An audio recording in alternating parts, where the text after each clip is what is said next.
Sa pagsugod pa lang sa prayer rally nga gipahigayon sa San Pedro Square, Davao City adlaw nga Domingo, gipangapod-apod ng sab ang libreng food pack nga adunay sulod nga lechon baka. Busa ang mga milinya, sulit ang ilang gihulat. Okay lang, sulit kayo, makatira tag baka. Okay, ano naman?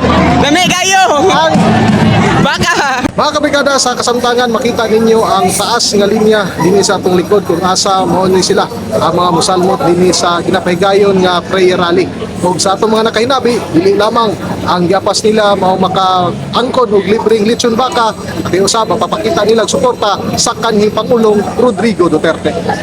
Usa sa milinya ang Australiano nga si Omar, kinsa kauban niya ang iyang pamilya ug asawa nga Filipina, kinsa nasayod na usab kini sa kasamtangan nga suliran sa nasod. I was here 10 years ago Okay. and I lived here for 7 years Okay. continuously.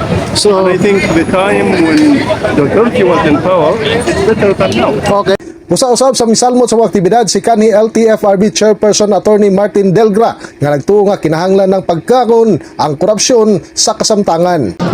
Kanina ni epekto kay kani pasiugda pa lang ni sugod pa lang ni kay naglagot ang mga tao. Mitambong usab sa mga aktibidad pagkagabi sila Senator Ronald Bato de la Rosa ug Senator Bongo.